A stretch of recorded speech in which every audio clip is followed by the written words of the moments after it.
আসসালামু আলাইকুম প্রিয় এসএসসি 25 পরীক্ষার্থীরা। তো এই ভিডিওর মাধ্যমে তোমাদের সুখবর দেব। তো সুখবরটা কি, তোমরা ভিডিওটি একটু মনোযোগ সহকারে দেখো, তাহলে তোমরা নিজেরাই বুঝতে পারবে যে এই ভিডিওর মাধ্যমে তোমাদের আমি কি বোঝাতে চেয়েছি। তো এই জন্য তোমাদেরকে বলবো তোমরা ভিডিওটি একটু মনোযোগ সহকারে দেখো। তো ইতিমধ্যে তোমরা জানো যে তোমাদের এসএসসি 25 পরীক্ষার্থীদের রুটিনটা প্রকাশ করা হয়ে গিয়েছে। তো তোমরা যদি একটু বিগত সালের দিকে দেখো, তখন কিন্তু এই 3 মাস বা 4 মাস আগে রুটিন কিন্তু কখনো প্রকাশ করে না। কমপক্ষে 2 থেকে 1.5 মাস পূর্বে কিন্তু রুটিনটা প্রকাশ করে। তো এই যে তোমাদের রুটিনটা এত একে প্রকাশ করছে, এটা কিন্তু তোমাদের জন্য অনেক বড় একটা সুখবর, কারণ এখন থেকে তোমরা এই রুটিন অনুযায়ী প্রিপারেশন নিতে পারবে। এটা কিন্তু তোমাদের জন্য অনেক বড় একটা সুখবর, কারণ এই যে সময়টা তোমরা পাচ্ছ, এই এত সময় আগে তোমাদের যে রুটিনটা প্রকাশ করা হয়েছে, এই রুটিন অনুযায়ী প্রত্যেকটা সাবজেক্টের ক্ষেত্রে তোমরা সুন্দর একটা প্রিপারেশন নিতে পারবে। কিভাবে নেবে আমি তোমাদের বলতেছি। দেখো, তোমাদের প্রত্যেকটা সাবজেক্টের কিন্তু পূর্বে 1 দিন 2 দিন করে ছুটি রয়েছে। বিশেষ করে গণিত সাবজেক্টের শিক্ষার্থীরা সবচেয়ে বেশি ফেল করে। এটা হয়তো তোমরা জানো বা তোমরা মানো আর না মানো, গণিত সাবজেক্টে সবচেয়ে বেশি শিক্ষার্থীরা ফেল করে। এই গণিত সাবজেক্টের পূর্বে কিন্তু তোমাদের 2 দিন ছুটি রয়েছে, শুক্রবার এবং শনিবার কিন্তু ছুটি রয়েছে, বৃহস্পতিবার তোমাদের পরীক্ষা রয়েছে। এই গণিত সাবজেক্টটা তোমাদের ভালোভাবে প্রিপারেশন নিতে হবে, এটা তোমাদের মাথায় রাখতে হবে, কারণ কিছু কিছু বিষয় রয়েছে যে বিষয়গুলোর কারণে শিক্ষার্থীরা সবচেয়ে বেশি ফেল করে।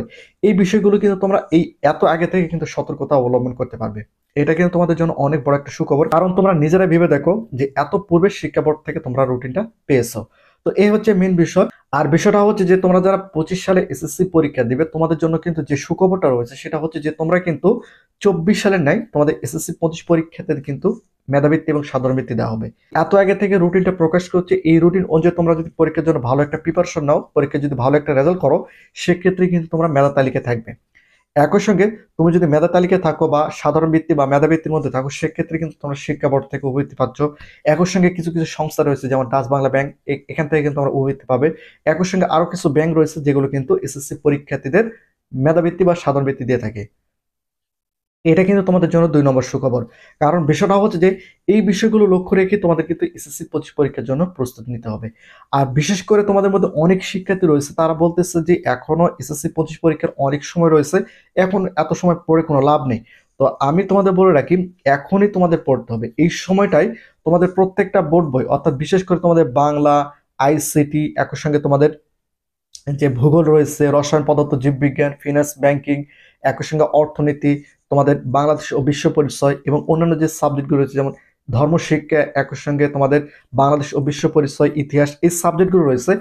এই সাবজেক্টগুলো তোমাদের ইম্পর্টেন্ট ইম্পর্টেন্ট যেগুলো রয়েছে সেগুলো তোমাদের পড়তে হবে। প্রত্যেকটা ইম্পর্টেন্ট লাইনগুলো তোমাদের দাগায় রাখতে হবে, যাতে করে জাস্ট তোমরা একটা দিন চিন্তা করো যে ঈদ হওয়ার পরে, অর্থাৎ ঈদ অনুষ্ঠিত হওয়ার পরে তোমাদের বোর্ড পরীক্ষা শুরু হবে। ঈদ হয়তো এপ্রিল মাসে হতে পারে। এপ্রিল মাসে যদি হয়, 5 থেকে 6 দিন পরে তোমাদের বোর্ড পরীক্ষা শুরু হচ্ছে, তখন কিন্তু তোমার হাতে সময় কম পাবে। এই বিষয়গুলো কিন্তু আমি তোমাদের এই ভিডিওর মাধ্যমে বোঝাতে চেয়েছি, কারণ আমি চাই যে আমার যারা ভিডিও দেখে তারা প্রত্যেকজনই ভালো একটা রেজাল্ট করুক।